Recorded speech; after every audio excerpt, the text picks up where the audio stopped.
ഏവരും ഏറെ പ്രതീക്ഷിച്ചതിൽ നിന്നും തികച്ചും വിഭിന്നമായ രീതിയിലാണ് ഇത്തവണത്തെ ലോക്സഭാ തെരഞ്ഞെടുപ്പ് അവസാനിച്ചത്. ബി.ജെ.പി. നേതൃത്വം കൊടുക്കുന്ന എൻ.ഡി.എ. മുന്നണി തെരഞ്ഞെടുപ്പിൽ വിജയിച്ച് രാജ്യത്തിൻ്റെ ഭരണം ഏറ്റെടുത്തെങ്കിലും ഒരു തിളക്കമില്ലാത്ത വിജയമായിരുന്നു ഇത്തവണത്തേതെന്ന് തീർത്തും പറയാൻ കഴിയും. ഒറ്റയ്ക്ക് 300 സീറ്റുകൾ നേടുമെന്ന് വിശ്വസിച്ചിരുന്ന ബി.ജെ.പി. അതിൽ തന്നെ ആദ്യം തോറ്റു. കഴിഞ്ഞ തവണത്തേതുപോലെ ഏകപക്ഷീയമായ ഒരു ഭരണം കൈയാളാമെന്ന് കരുതിയിരുന്ന ബി.ജെ.പിക്ക് ഒടുവിൽ സഖ്യകക്ഷികളുടെ കാല് പിടിക്കേണ്ടി വന്നു. അവരുടെ പിന്തുണയോടെ ഇപ്പോൾ അധികാരത്തിലേറിയെങ്കിലും പല കാര്യങ്ങളിലും ഇപ്പോഴും സമവായം എത്തിയിട്ടില്ല എന്നാണ് അറിയാൻ കഴിയുന്നത്.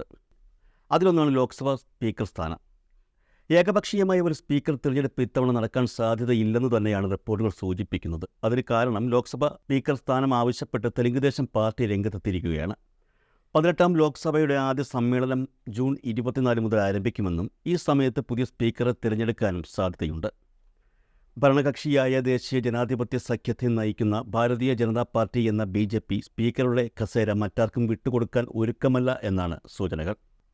അതേസമയം സ്പീക്കർ സ്ഥാനം തങ്ങൾക്ക് വേണമെന്ന നിലപാടിൽ നിന്നും പിന്നോട്ട് പോകില്ല എന്നാണ് തെലുങ്കുദേശം പാർട്ടിയും വ്യക്തമാക്കുന്നത്. അതുകൊണ്ട് തന്നെ ഒരു കാര്യം ഉറപ്പിക്കാം, ഭരണം നടത്തുന്ന എൻ.ഡി.എ. മുന്നണിയിൽ ആദ്യം മുതൽ തന്നെ കല്ലുകടി ആരംഭിച്ചു കഴിഞ്ഞു. 16ഉം 17ഉം ലോക്സഭയിലെന്ന പോലെ അടുത്ത സ്പീക്കറുടെ പേര് നേരിട്ട് പ്രഖ്യാപിക്കാൻ ബി.ജെ.പിക്ക് കഴിയുന്നില്ല എന്നുള്ളത് വലിയ പ്രതിസന്ധിയാണ് സൃഷ്ടിക്കുന്നത്. 2014ലെയും 2019ലെയും തിരഞ്ഞെടുപ്പുകളിൽ കേവല ഭൂരിപക്ഷത്തിനാവശ്യമായ 272 എന്ന മാന്ത്രിക സംഖ്യയേക്കാൾ കൂടുതൽ സീറ്റുകൾ ബി.ജെ.പി. ഒറ്റയ്ക്ക് നേടിയിരുന്നു. എന്നാൽ ഇത്തവണ 240 സീറ്റുകൾ മാത്രമാണ് പാർട്ടിക്ക് നേടാനായത്. ഭൂരിപക്ഷത്തിൽ പിന്നിലായതിനാൽ സ്പീക്കറെ തിരഞ്ഞെടുക്കുന്നതിൽ സഖ്യകക്ഷികളുടെ പിന്തുണ ബി.ജെ.പിക്ക് അനിവാര്യമായിരിക്കുകയാണ്. മറുവശത്ത് സ്പീക്കർ സ്ഥാനം തങ്ങൾക്ക് അനുകൂലമാക്കി മാറ്റാൻ പ്രതിപക്ഷ പാർട്ടികൾ, അതായത് കോൺഗ്രസും സമാജ്വാദി പാർട്ടിയും ഉൾപ്പെടെയുള്ള കക്ഷികൾ ശ്രമം തുടങ്ങിക്കഴിഞ്ഞു. അതിനായി സ്പീക്കർ സ്ഥാനം ഏറ്റെടുക്കുവാൻ ബി.ജെ.പിയുടെ സഖ്യകക്ഷികളായ ടി.ഡി.പിയെയും ജെ.ഡി.യുവിനെയും അവർ പ്രേരിപ്പിക്കുന്നുണ്ട്. പ്രകോപനങ്ങൾക്കിടയിൽ ബി.ജെ.പി. ആരെ നിർദ്ദേശിച്ചാലും തങ്ങൾ പിന്തുണയ്ക്കുമെന്ന് ജെ.ഡി.യു വ്യക്തമാക്കിയിരുന്നു. എന്നാൽ ഇത് സംബന്ധിച്ച് ടി.ഡി.പിയിൽ നിന്ന് ഒരു പ്രസ്താവനയും വന്നിട്ടില്ല എന്നുള്ളതാണ് ഏറെ ആശങ്ക ഉയർത്തുന്നത്. അതായത് വേണമെങ്കിൽ കാര്യങ്ങൾ കൈവിട്ട് പോകാമെന്ന് ബി.ജെ.പിക്കുള്ള സൂചന കൂടിയാണ് ഇതെന്ന് വ്യക്തം. പക്ഷേ അതേസമയം ഇതിനിടയിൽ മറ്റൊരു സംഗതി കൂടി പുറത്തു വന്നു കഴിഞ്ഞിട്ടുണ്ട്. അതായത് പ്രധാനമന്ത്രി നരേന്ദ്രമോദി കഴിഞ്ഞാൽ രണ്ടാമൻ അമിത്ഷാ ആണെന്നാണ് കഴിഞ്ഞ 2 മന്ത്രിസഭകളിലും നമ്മൾ കണ്ടത്. ഇത്തവണ എന്തൊക്കെയോ ചില മാറ്റങ്ങൾ സംഭവിച്ചിട്ടുണ്ട്. കാരണം രാജ്യത്തിൻ്റെ ആഭ്യന്തരമന്ത്രി കഴിഞ്ഞ തവണത്തേതുപോലെ അമിത്ഷാ ആണെങ്കിലും മന്ത്രിസഭയിലെ രണ്ടാമൻ അദ്ദേഹമാണോ എന്ന കാര്യത്തിൽ ഇപ്പോൾ സംശയം ഉയർന്നിട്ടുണ്ട്. അതുമായി ബന്ധപ്പെട്ട ചില സൂചനകളാണ് ഇപ്പോൾ പുറത്തു വന്നിരിക്കുന്നത്. സ്പീക്കർ തെരഞ്ഞെടുപ്പിന് മുന്നോടിയായി പ്രതിരോധ മന്ത്രി രാജ്നാഥ് സിംഗ് സജീവമായതോടെയാണ് ഇക്കാര്യത്തിൽ സംശയങ്ങൾ ഉയർന്നിരിക്കുന്നത്. ഭരണ പ്രതിപക്ഷ കക്ഷികളുമായി സൗഹൃദപരമായ നിലപാട് തുടരുന്ന രാജ്നാഥ് സിംഗ് എൻ.ഡി.എ. മുന്നണിയിലെ സഖ്യകക്ഷികളെ ഒറ്റക്കെട്ടായി നിർത്തുന്നതിൻ്റെ ഉത്തരവാദിത്വം ഏറ്റെടുത്ത് രംഗത്തെത്തിയിരിക്കുകയാണ്. അതുമായി ബന്ധപ്പെട്ട് തൻ്റെ വസതിയിൽ അദ്ദേഹം സഖ്യകക്ഷി നേതാക്കളുടെ ഒരു യോഗം വിളിച്ചിരുന്നു. രാജ്നാഥിൻ്റെ വസതിയിൽ നടന്ന യോഗത്തിൽ ബി.ജെ.പി. അധ്യക്ഷൻ ജെ.പി. നദ്ദ, ലോക് ജനശക്തി പാർട്ടി നേതാവ് ചിരാഗ് പാസ്വാൻ, ജെ.ഡി.യുവിൽ നിന്നുള്ള ലാലൻ സിംഗ് എന്നിവർ പങ്കെടുത്തു. സ്പീക്കർ സ്ഥാനത്തേക്ക് വരാൻ ഉദ്ദേശിക്കുന്ന എംപിമാരുടെ പേരുകൾ യോഗത്തിൽ ചർച്ച ചെയ്യുകയും പ്രതിപക്ഷ പാർട്ടികളുടെ പിന്തുണ തേടുകയും ചെയ്യുക എന്നുള്ളതായിരുന്നു ഈ യോഗത്തിൻ്റെ ലക്ഷ്യം. രാജ്നാഥ് സിംഗിൻ്റെ നേതൃത്വത്തിൽ നടന്ന പ്രസ്തുത യോഗത്തിൽ ബി.ജെ.പി. ലക്ഷ്യം കണ്ടു എന്നുള്ള സൂചനകളാണ് പുറത്തുവരുന്നത്. അതേസമയം അമിത്ഷാ എന്ന രണ്ടാമനും മുകളിലേക്ക് രാജ്നാഥ് സിംഗ് വളരുന്ന കാഴ്ചകളും അനുബന്ധമായി കാണാൻ കഴിയുന്നുണ്ട് എന്നുള്ളതാണ് ഇതിനുള്ളിലെ പ്രത്യേകത. രാജ്നാഥിൻ്റെ വസതിയിൽ നടന്ന യോഗത്തിൽ വരുന്ന പാർലമെൻറ്റ് സമ്മേളനത്തിൽ പ്രതിപക്ഷമായ ഇന്ത്യ മുന്നണിയുടെ തന്ത്രത്തെ എങ്ങനെ നേരിടുമെന്നുള്ളതും ചർച്ചയായി. കഴിഞ്ഞ 5 വർഷമായി ഡെപ്യൂട്ടി സ്പീക്കർ സ്ഥാനം ഒഴിഞ്ഞുകിടക്കുന്നതിനാൽ പ്രതിപക്ഷം അസംതൃപ്തരാണ്. ഇക്കാര്യം വരുന്ന പാർലമെൻറ്റ് സമ്മേളനത്തിൽ വലിയ ചർച്ചകൾക്ക് വഴിവയ്ക്കും എന്നുള്ളതും ഉറപ്പാണ്. ഡെപ്യൂട്ടി സ്പീക്കർ സ്ഥാനം ലഭിച്ചില്ലെങ്കിൽ സ്പീക്കർ സ്ഥാനത്തേക്ക് മത്സരിക്കാൻ തങ്ങളുടെ സ്ഥാനാർത്ഥി ഉണ്ടാകുമെന്ന് പ്രതിപക്ഷം വ്യക്തമാക്കിയിട്ടുണ്ട്. അതിനിടെയാണ് തന്ത്രങ്ങൾ മെനഞ്ഞ് രാജ്നാഥ് സിംഗ് രംഗത്തെത്തിയിരിക്കുന്നത്. 3ാം മോദി സർക്കാരിൻ്റെ ആദ്യ പാർലമെൻറ്റ് സമ്മേളനത്തിന് മുൻപ് രാജ്നാഥ് സിംഗ് സജീവമാകുന്നത് വലിയ ചർച്ചകൾക്കാണ് വഴിവച്ചിരിക്കുന്നത്. പുതിയ സർക്കാരിൽ അദ്ദേഹത്തിൻ്റെ നില വർദ്ധിപ്പിച്ചിട്ടുണ്ട് എന്ന് തന്നെയാണ് രാഷ്ട്രീയ നിരീക്ഷകർ കരുതുന്നത്. രാജ്നാഥ് സിംഗിൻ്റെ ഈ കടന്നുവരവ് വെറുതെയല്ല എന്ന് തന്നെയാണ് രാഷ്ട്രീയ നിരീക്ഷകരുടെ വാദവും. 2ാം മോദി സർക്കാരിൽ പ്രധാനമന്ത്രി നരേന്ദ്രമോദി സഭാ നേതാവായിരിക്കെ ഉപനേതാവിൻ്റെ ചുമതല രാജ്നാഥ് സിംഗിനായിരുന്നു എന്നുള്ളതും കൂടി ഓർക്കുക. അമിത്ഷാ ആഭ്യന്തരമന്ത്രി എന്ന നിലയിൽ സർക്കാരിൽ 2ാം സ്ഥാനത്തായിരുന്നിട്ടും സത്യപ്രതിജ്ഞാക്രമത്തിലും ലോക്സഭയിലും രാജ്നാഥ് സിംഗ് പ്രധാനമന്ത്രി മോദിക്ക് പിന്നിൽ 2ാം സ്ഥാനത്തായിരുന്നു സ്ഥാനം പിടിച്ചിരുന്നത്. ആ സമയത്ത് BJPക്ക് സർക്കാർ നയിക്കാൻ ആവശ്യമായ അംഗങ്ങൾ സ്വന്തമായി തന്നെ ഉണ്ടായിരുന്നു. എന്നാൽ 2014-2019 വർഷങ്ങളിൽ നിന്ന് വ്യത്യസ്തമാണ് ഇത്തവണത്തെ സമവാക്യങ്ങൾ. ഇത്തവണ BJPക്ക് സർക്കാർ രൂപീകരിക്കാൻ സഖ്യകക്ഷികളെ കൂട്ടുപിടിക്കുക മാത്രമേ പറ്റുമായിരുന്നുള്ളൂ.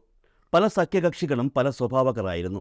ഈ സാഹചര്യത്തിലാണ് രാജ്നാഥ് സിംഗ് ആ ദൗത്യം സ്വയം ഏറ്റെടുത്ത് രംഗത്തെത്തിയിരിക്കുന്നത്. അതായത് BJPയിൽ 2ാമനെന്ന് ഉദ്ഘോഷിക്കപ്പെട്ട അമിത്ഷായ്ക്ക് സഖ്യകക്ഷികളെ കൂടെ നിർത്തുവാനും അവരുമായി ചർച്ച നടത്തുവാനും കഴിഞ്ഞേക്കില്ല എന്ന സൂചനയും ഇതോടൊപ്പം ലഭിക്കുന്നുണ്ട്.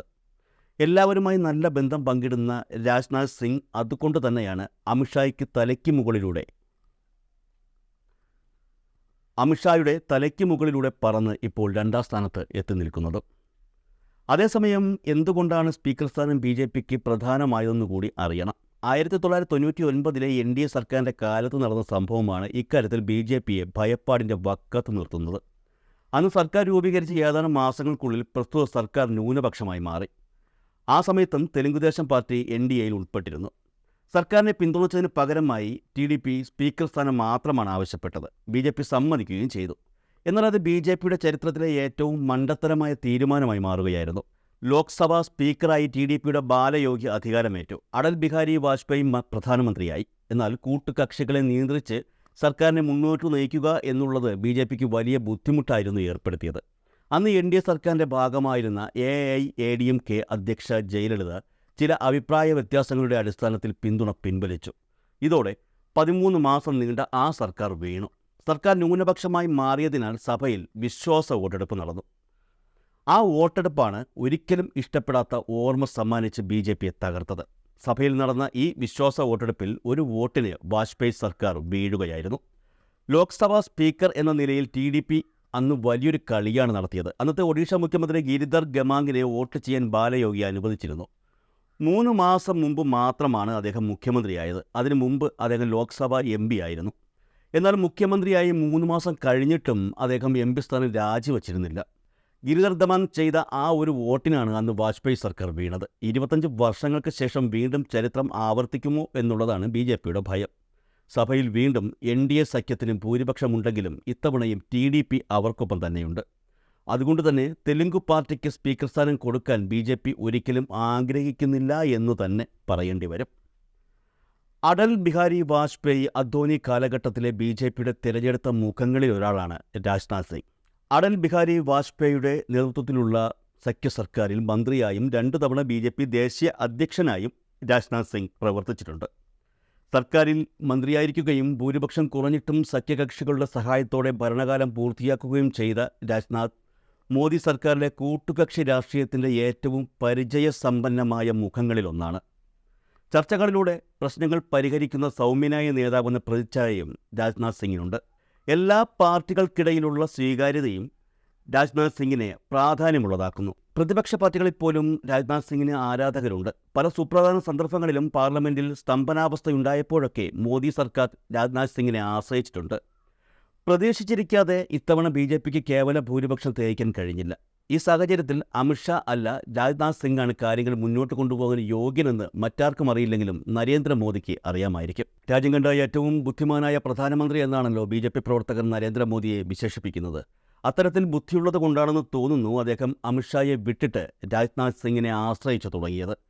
കാരണം മോദിക്കറിയാം ഇത്തരമൊരു സാഹചര്യത്തിൽ രാജ്നാഥ് സിംഗിനെ പോലെ സ്വീകാര്യനും അംഗീകൃതനുമായ ഒരു നേതാവ് തന്നെയാണ് തനിക്കൊപ്പം വേണ്ടതെന്ന്.